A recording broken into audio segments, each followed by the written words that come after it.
ఇక వైఎస్ఆర్సీపీ సీనియర్ నేత ధర్మాన ప్రసాదరావు శ్రీకాకుళంలో మీడియాతో మాట్లాడుతున్నారు. ఇప్పుడు లైవ్ ద్వారా చూద్దాం. రాష్ట్రానికి సంక్రమించినటువంటి హక్కుల్ని సాధించుకోవడానికి గడిచిన 4 సంవత్సరాలుగా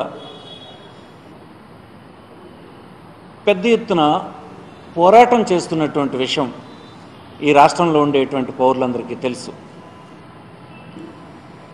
ఆంధ్రప్రదేశ్ రాష్ట్రంలో ప్రధానమైన ప్రతిపక్షంగా రాష్ట్ర వ్యాప్తంగా తన అభిప్రాయాన్ని దేశంలో ఉండే ప్రభుత్వానికి, ఇతర రాజకీయ పార్టీలకు, రాష్ట్రంలో అధికారంలో ఉండే రాజకీయ పార్టీ అయినటువంటి తెలుగుదేశాన్ని ఒత్తిడి తేవడం ద్వారా, అది బహిరంగ సభలు కావచ్చు, నిరాహార దీక్షలు ఢిల్లీ వరకు కొనసాగించినవి కావచ్చు, లేదు ఎన్సీ నోటీస్ కేంద్ర ప్రభుత్వం మీదే ఇచ్చినటువంటి సందర్భం కావచ్చు, పార్లమెంటు సభ్యులు తన సభ్యత్వానికి రాజీనామా చేయడం ద్వారా ఆ హక్కులు సాధించడంలో వైఎస్ఆర్ కాంగ్రెస్ పార్టీకి ఉండే చిత్తశుద్ధిని ప్రజలు గమనించడానికి అవకాశం ఉన్నటువంటి పనులన్నీ చేసినటువంటి విషయం మీ అందరికీ తెలుసు. దీనికి అంతటికీ కారణం ఒకటే, విడిపోయినటువంటి రాష్ట్రానికి విడిపోతామని ఆంధ్రప్రదేశ్ ప్రజలు అడగలేదు. ఆంధ్రప్రదేశ్ రాష్ట్ర ప్రజల అభిప్రాయానికి భిన్నంగా కేంద్రానికి ఉండేటువంటి అధికారం ద్వారా వాళ్ళు చేసుకున్నప్పుడు పార్లమెంట్లో ఉండేటువంటి పాలకపక్షం, ఆనాడు ఉన్నటువంటి పాలకపక్షం కాంగ్రెస్ పార్టీ, ఆనాడు ప్రతిపక్షంలో ఈనాడు అధికారంలో ఉన్నటువంటి బీజేపీ పార్టీ అంగీకరించి ఇచ్చినటువంటి స్పెషల్ కేటగిరీ స్టేటస్, అలాగే విభజన చట్టంలో అనేక అంశాలు పేర్కొన్నటువంటి విషయం కూడా మీ అందరికీ తెలుసు. ఇది దేశంలో యునానిమస్గా ఒక పార్లమెంటు తీసుకున్నటువంటి డెసిషన్. తదుపరి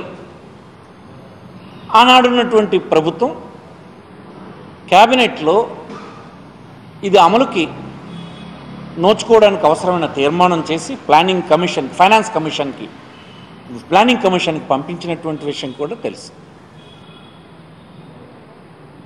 కానీ అది అమలుకు నోచుకుందా? నేడు ఇది అమలుకు నోచుకోలేదు. పౌరులందరూ గమనించాలి. ఇదే ఈ దేశానికి అత్యున్నతమైనటువంటి రాజ్యాంగ సభలు ఈ విషయాన్ని అంగీకరించిన తర్వాత కూడా, అంగీకరించడం అంటే మామూలుగా అంగీకరించడం కాదు, యునానిమస్గా అంగీకరించిన తర్వాత అది అమలుకు నోచుకోలేదు అంటే ఎవరైనా చైతన్యవంతులైన పౌరులు ఏమనుకోవాలి? మన వ్యవస్థలో ఎక్కడో లోపం ఉందని అనుకోవాలి. ఇక పార్లమెంటు చెప్పినటువంటి విషయాలు అమలు జరగవన్నటువంటి అభిప్రాయం ఈనాడు దేశంలో ఉండే పౌరులకి కలిగితే అది ప్రజాస్వామ్యానికి, లేదు రాష్ట్ర కేంద్ర ప్రభుత్వాలకు సంబంధాలకి రేపు మంచి చేకూరుతుందా? ఎవరికైనా విశ్వాసం ఏర్పడుతుందా? ఇలాంటి నేపథ్యం నేడు రాష్ట్రంలో ఉంది. అందుకే ఇంత పోరాటం వైఎస్ఆర్ కాంగ్రెస్ పార్టీ చేయాల్సి వచ్చింది. ఇంకొక రెండో వైపున ఒక కోణం చూస్తే 2014లో ఏర్పడిన తెలుగుదేశం ప్రభుత్వం, ఆ పార్టీ అధినేత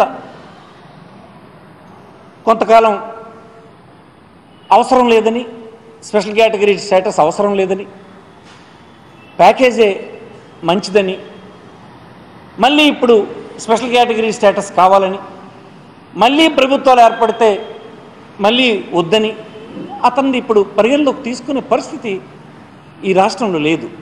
అందుకోసం అతని సీన్లో లేడు. నా అభిప్రాయం ప్రకారం చైతన్యవంతులైనటువంటి పౌరులు ఈ రాష్ట్రంలో చంద్రబాబు గారి మాటల్ని విశ్వాసంలోకి తీసుకునే పరిస్థితి లేదు.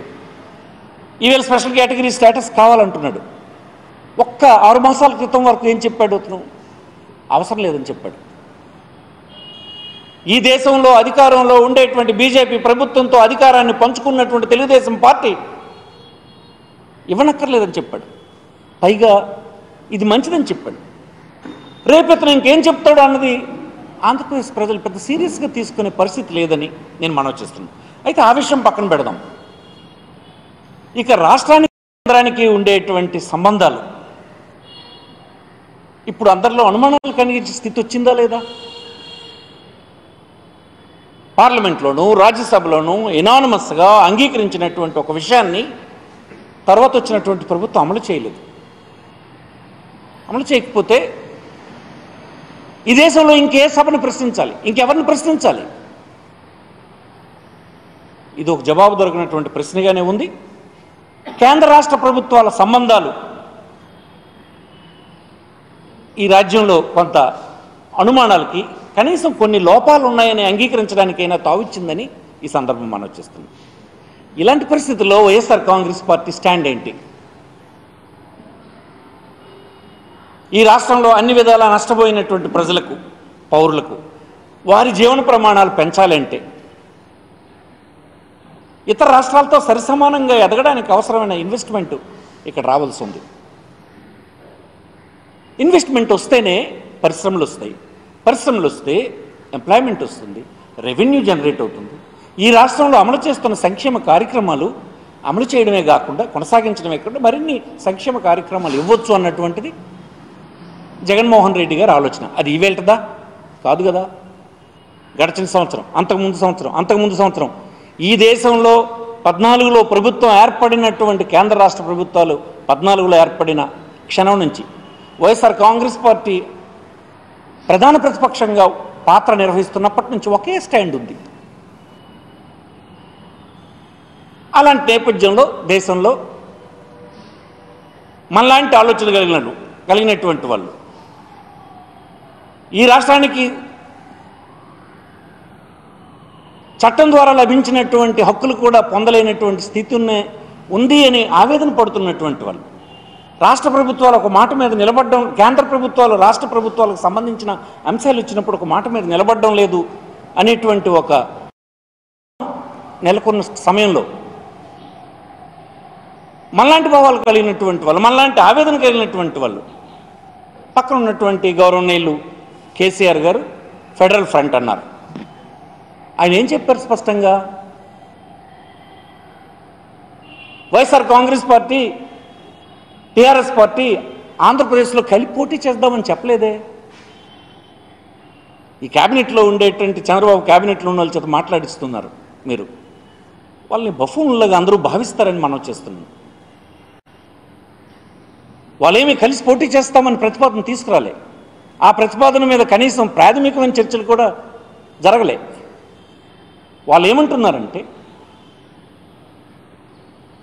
కేంద్రంలో ఉండేటువంటి ప్రభుత్వాలు రాష్ట్రాల తాలూకు సంక్రమించినటువంటి హక్కుల్ని, వారికి రావాల్సినటువంటి న్యాయమైనటువంటి డిమాండ్లని సాధించుకోవడంలో కష్టం అవుతుంది. ఫెడరల్ ఫ్రంట్ అలాంటి విషయాల మీద దృష్టి పెట్టి పనిచేయాలన్నటువంటి ప్రతిపాదన తెచ్చారు. వాళ్ళు దేశంలో ప్రభుత్వం ఏర్పాటు చేస్తామని చెప్పారా? కలిసి ఆంధ్రప్రదేశ్లో పోటీ చేస్తామని చెప్పారా? ఇది కాదు కదా. ఈ ప్రతిపాదనకి ఆంధ్రప్రదేశ్లో ఉండేటువంటి రాజకీయ పార్టీగా ఈ రాష్ట్రానికి కావాల్సినటువంటి హక్కులు సాధించడంలో సిన్సియర్గా గడిచిన 4.5 సంవత్సరాలుగా పనిచేస్తున్నటువంటి జగన్మోహన్ రెడ్డి తన అధ్యక్షతలో ఉన్నటువంటి పార్టీ అదే కదా కోరుతుంది. మాకు విభజన చట్టం ద్వారా లభించినటువంటి హక్కుల్ని అమలు చేయండి అనే డిమాండ్ని అనుకూలంగా ఇంకొక రాజకీయ పార్టీ ఒక వేదికను ఏర్పాటు చేస్తుంది. మేము అదే కదా చెప్తున్నాం మొదటి నుంచి. ఆంధ్రప్రదేశ్ రాష్ట్ర ప్రయోజనాల కోసం దేశంలో ఏ రాజకీయ పార్టీ అయినా ముందుకొస్తే ఆ రాజకీయ పార్టీతో కలిసి పోరాడడానికి వైఎస్ఆర్ కాంగ్రెస్ పార్టీ సిద్ధంగా ఉందని ఎప్పుడో చెప్పడం జరిగింది. కలిసి పోరాటం చేయడం అని అంటే దాని అర్థం ఈ రాష్ట్రంలో ఎన్నికల్లో 2 పార్టీలు కలిసి పోటీ చేయడం కాదు. చంద్రబాబు గారికి మరీ నేను జ్ఞాపకం చేస్తున్నాను. మీరు అర్థం కానట్టు నటిస్తున్నారు. మళ్ళీ మోసగించాలి ప్రజలకు అనుకుంటున్నారు. మోసగించడం ద్వారా అధికారం సాధించటం అనుకుంటున్నారు. ఆ పరిస్థితులు లేవు. మీరు నమ్మాలి. మీరు ప్రజల్ని కూడా అంత తక్కువ అంచనా వేయకూడదు. జగన్మోహన్ రెడ్డి గారి ఆలోచన ధోరణి ప్రకారం, వైఎస్ఆర్ కాంగ్రెస్ పార్టీ సిద్ధాంతం ప్రకారం, విధానం ప్రకారం ఏంటంటే రాష్ట్రాలకు సంక్రమించినటువంటి హక్కులు తూచా తప్పకుండా అమలు చేసేటట్టుగా ఉండేటువంటి ఒక ఆలోచన కలిగినటువంటి ప్లాట్ఫామ్ ఒకటి ఏర్పడితే దానికి సమర్థించేటువంటి పరిస్థితే నిన్న జరిగినటువంటి ప్రాథమిక చర్చలు. అవి చాలా ప్రాథమికమైనటువంటి చర్చలు. ఈ రాష్ట్రంలో పౌరులందరికీ మనం చేస్తున్నాం. వైఎస్ఆర్ కాంగ్రెస్ పార్టీ ఏ పార్టీతో పొత్తు ఉండదని మా అధ్యక్షులు ఎప్పటికే చెప్పడం జరిగింది. ఏ రాజకీయ పార్టీతో పొత్తుండదు. ఈ రాష్ట్ర ప్రజల ప్రయోజనాలను రక్షించగలిసిన పార్టీ, దానికోసం దేనికైనా తెగించగలిసిన పార్టీ వైఎస్ఆర్ కాంగ్రెస్ పార్టీని అంగీకరించినారు ప్రజలు. రేపు పెద్ద ఎత్తున పెద్ద మెజారిటీతో పట్టం కట్టబోతున్నారు. ఈ రాష్ట్ర ప్రయోజనాల కోసం జగన్మోహన్ రెడ్డి ఆలోచనల్ని కూడా బలపరిచినటువంటి ఇంకొక ప్లాట్ఫామ్ లభిస్తే దాన్ని స్వీకరించమంటారా, తిరస్కరించమంటారా? చెప్పండి. మీకోసం తిరస్కరించాలా? చంద్రబాబు గారి కోసం తిరస్కరించాలా? ఎందుకు తిరస్కరించాలి? మీరు ఎంత అపహాస్యమైనటువంటి సంబంధాలను నడిపినారో మీరు ఒకసారి జ్ఞాపకం చేసుకోండి. రాష్ట్రాన్ని విభజించిన కాంగ్రెస్తో పోటీ చేస్తామంటారు. కేంద్రంలో అధికారంలో ఉన్నటువంటి బీజేపీతో 4.5 సంవత్సరాలు మీరు కనీసమైనటువంటి ఈ హక్కుల్ని సాధించడంలో వైఫల్యం చెందారు. ముఖ్యమంత్రిగానే ఒకసారి ఒక మాట, ఇంకొకసారి ఒక మాట మాట్లాడితే పౌరులు నవ్వుకోరా అని అంటున్నాను. మీ మాట నమ్మడం కాదు, నవ్వుకుంటున్నారు. మనం చేస్తున్నాం. అంచేది వైఎస్ఆర్ కాంగ్రెస్ పార్టీ చెప్పేదేంటి? ఈ దేశంలో రాష్ట్రాల ప్రయోజనాలను రక్షించేటువంటి కేంద్ర ప్రభుత్వాలు ఉండాలి. కేంద్రంలో చేయబడ్డటువంటి చట్టాలు, రాజ్యాంగం సూచించినటువంటి విధులు, నిధులు రాష్ట్రాలకు దక్కాలి. దీనివైపు రాష్ట్రాలు గట్టిగా ఉద్యమించాలి అనేటువంటి ఒక ప్లాట్ఫామ్ని సమర్థించేటువంటి ఆలోచన రాష్ట్రంలో ప్రజలందరూ ఆహ్వానిస్తున్నారని మనం చేస్తున్నాం. ఇది నిజమైన ఉద్యమకారుడి తాలూకు లక్షణం అని కూడా మీకు మనం చేస్తున్నాం. ఇది సరైన డైరెక్షన్లో అతను వెళ్తున్నాడని రాష్ట్రంలో ప్రజలందరూ అనుకుంటున్నారని మీకు మనం చేస్తున్నాం. రేపు ఆయన చేసినటువంటి కృషి ఫలిస్తే మరొక సంవత్సర కాలంలోనే స్పెషల్ కేటగిరీస్ సాధించబడి ఇతర రాష్ట్రాల నుంచి పెట్టుబడులు ఈ రాష్ట్రానికి ముమ్మరంగా వచ్చి ఇక్కడ పరిశ్రమలు ఏర్పడి, ఇక్కడ వస్తోత్పత్తి ఏర్పడి, ఉద్యోగ అవకాశాలు పెరిగి, రాష్ట్రానికి రాబడి పెరిగి, సంక్షేమ కార్యక్రమాలు మరింత సమర్థవంతంగా అమలు చేయబడి వైఎస్ఆర్ కాంగ్రెస్ పార్టీ కళ, జగన్మోహన్ రెడ్డి గారి ఆలోచన విజయవంతం అవుతుందని ఈ సందర్భం మనం చేస్తున్నాం. దానికోసం అతను చేస్తున్నటువంటి కృషిని ఎవరైనా ఈ రాష్ట్రంలో ప్రశంసించాలని ఈ సందర్భం మనం చేస్తున్నాం. ఏమన్నారు? టీఆర్ఎస్ పార్టీ కానీ కలిసి పోటీ చేస్తామని అడిగిందా? లేదు కదా.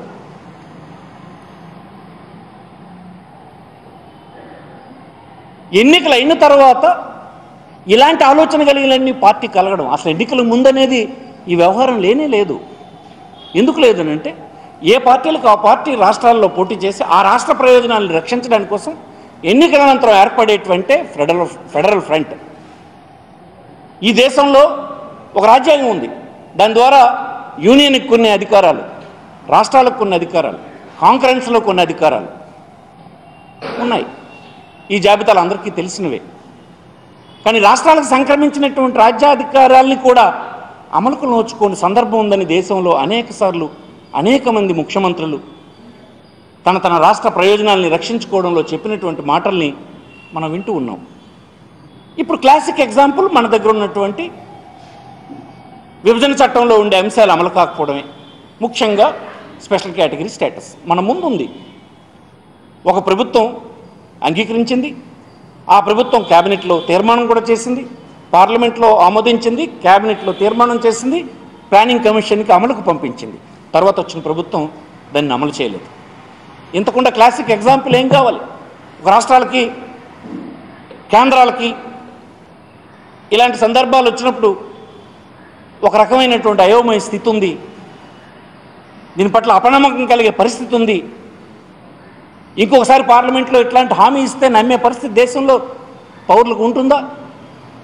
దేశంలో వచ్చినటువంటి ఉద్యమాలు చల్లారుతాయి. అందుకోసం ఇది ఒక విశాలమైన పరిధిలో ఉండేటువంటి అంశంగా భావించాలి రాష్ట్ర పౌరులను మనం చేస్తున్నాం. దాంట్లో మన రాష్ట్రానికి వనగూరినటువంటి ప్రయోజనం ఏంటో మీకు ఇప్పుడే నేను వివరించిన. ఇది సాధించడానికే ఈ ప్రయత్నం అంతా ఈ సందర్భంగా మనం చేస్తుంది. వైఎస్ఆర్ కాంగ్రెస్ పార్టీ ఈ రాష్ట్రంలో ఉండే శాసనసభ పార్లమెంట్ సీట్లన్నిటికీ వైఎస్ఆర్ కాంగ్రెస్ పార్టీ ఎలోన్ పోటీ చేస్తుందన్న విషయం పదే పదే జగన్మోహన్ రెడ్డి గారు చెప్పారు. మీరుగాక పరుగులు తీస్తున్నారు.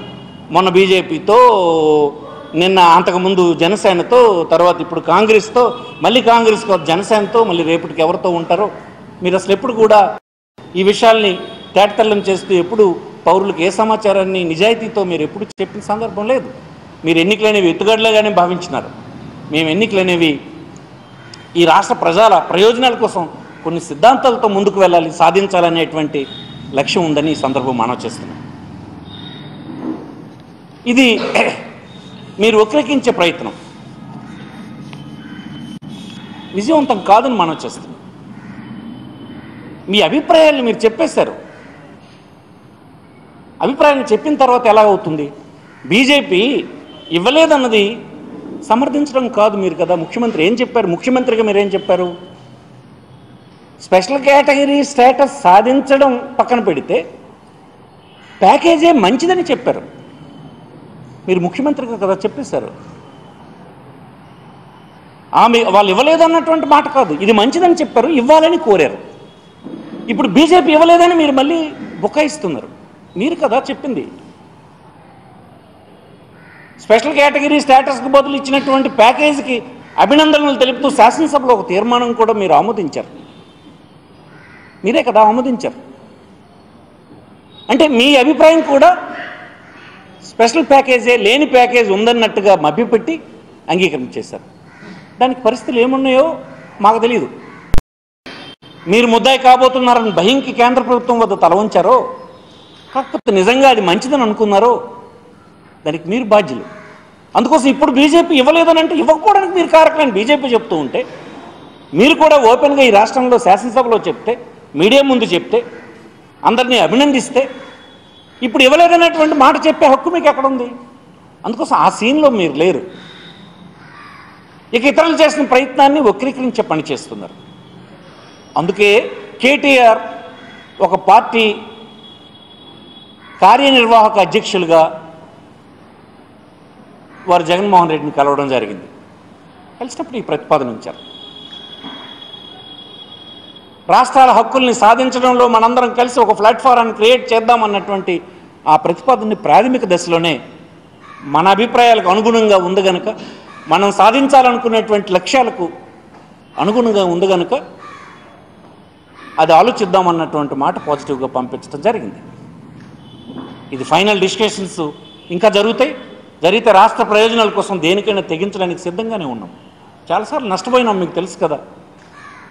కేసుల్లో ఉండడానికి కారణం కేవలం జాతీయ పార్టీలు వాళ్ళు ఇష్టం వచ్చినట్టు వాళ్ళ వైఖరి, వాళ్ళ నిరంకుశమైన విధానాలే కారణం కదా ఇవాళ జగన్మోహన్ రెడ్డి ఇన్ని కష్టాలు రావడానికి కారణం. ఇవన్నిటికీ కారణం రాష్ట్ర ప్రయోజనాలు కదా. ఈ రాష్ట్రాన్ని మీరు అధోగతి పాలు చేస్తున్నారు. ఒక వర్గాన్ని భయకంపితులను చేశారు. ఇష్టానుసారం లూటీ చేశారు ప్రజాధనాన్ని. ప్రపంచంలో గొప్ప రాజధాని అని చెప్పి ప్రైవేట్ కంపెనీలకు కట్టబెట్టారు. కేంద్ర ప్రభుత్వం నుంచి వచ్చినటువంటి నిధులు ఇష్టానుసారంగా దోపిడీ చేసుకున్నారు. పరిపాలనకు సంబంధించింది ఎక్కడైనా ఉందా? పరిపాలనకు సంబంధించినటువంటి జీవోలు 2000 జీవోలు రహస్య జీవోలు అని పెట్టారు. మీకు ఎందుకు అధికారం మళ్ళీ ఇస్తారు ఈ రాష్ట్రంలో? ఏ ప్రజల చేత అధికారంలోకి రాబడ్డారో ఆ ప్రజలకు పరిపాలనకు సంబంధించి తెలియకుండా చేసే విధానాన్ని మళ్ళీ ప్రజలు సమర్థిస్తారని మీరు అనుకుంటున్నారా? రాజధానితో కనీసం రాజధానికి మీరు ప్రైవేట్ కంపెనీలతో ఒప్పందం చేసుకున్న అగ్రిమెంట్ ప్రజల ముందు పెట్టగలరా? మీకు ఆ ధైర్యం ఉందా? మీకు ఓటు అడిగే హక్కు ఉందా ఈ రాష్ట్రంలో? ఈ వేళకి ప్రజల ముందుకి ఆ అగ్రిమెంట్ పెట్టలేనటువంటి పిరికి పొంద ప్రభుత్వం ఇది. లూటీ చేసుకున్నారు. మీరు ఇన్స్టిట్యూషన్స్ వచ్చినాయని తప్పుడు మాటలు చెప్తున్నారు. ఇన్స్టిట్యూషన్కి ఏంటి మీరు ప్రాతిపదిక పెట్టారు? ఏ పద్ధతిని ఇన్స్టిట్యూషన్స్కి భూమి ఇచ్చారు? తెలియదు అనుకుంటున్నారా? ఇవన్నిటి వెనుక లోపభూరితమైనటువంటి విధానాలు ఉన్నాయి. దోపిడీ ఉంది. ధనం ఇష్టం వచ్చినట్టు కొల్లగొట్టే పని ఉంది. మీరు అక్కడ శాసనసభ భవనం కట్టలేరు, కోర్టు భవనం కట్టలేరు, అసెంబ్లీని కట్టలేరు, సెక్రటేరియట్ని నిర్మించలేరు, ప్రైవేట్ భవనాలు వస్తాయని చెప్పి ప్రజలకు రోజు టీవీల్లో చెప్తూ ఉన్నారు, కాలేజీలు వస్తాయని చెప్తూ ఉన్నారు. మీరు ఏ దిశ వైపు ఈ రాష్ట్రాన్ని తీసుకెళ్తున్నారో, ఎందుకు అద్భుతమైన నగరం ఈ ప్రపంచంలో నిర్మాణం చేస్తామన్నారో ఆనాడు మేము చెప్పాం. ఇదంతా వ్యూహాత్మకంగా మీరు చేస్తున్నటువంటి దోపిడీకి పునాది మాటలే తప్ప కాదన్న విషయం ఆవేళ చెప్పాం. అది రుజువైంది నేడని మీకు మనం చేస్తున్నాం. 14 హోటళ్ళకి ఇస్తారా, 14 ఇన్స్టిట్యూషన్స్కి ఇస్తారా? శాసనసభ పెట్టుకోవడానికి దిక్కులేదా? హైకోర్టు పెట్టుకోవడానికి దిక్కులేదా? 5 సంవత్సరాలు మీరు ఏం చేస్తున్నారని అడుగుతున్నాను. 2 చిన్న గదుల్లో హైకోర్టును పెట్టి అదేదో బడ్డీ కోర్టు నడిపినట్టు నడుపుతారా? ఇదేనా రాష్ట్రాన్ని గౌరవంగా ఉంచడం? ఇంకా నీ పాలనకు ఓటేయాలని మీరు అడుగుతారా? ఏమని అడుగుతారని అడుగుతున్నాను. ఇక ఈ మాయమాటలు కట్టుబెట్టండి, ఇలాంటి స్టేట్మెంట్లు ఇప్పించడం మాన్పించండి. ఒక పద్ధతి ప్రకారం రాష్ట్ర ప్రయోజనాల కోసం కఠోరమైనటువంటి శ్రమ కష్టాన్ని పడుతున్నటువంటి జగన్మోహన్ రెడ్డిని అభినందించడం కనీసం ఈ వయసులోనైనా నేర్చుకోండి అని సందర్భం మనవి చేస్తుంది. ధన్యవాదాలు. సరిపోదా? ఇది టైం సరిపోదా? అయిపోయింది కదా?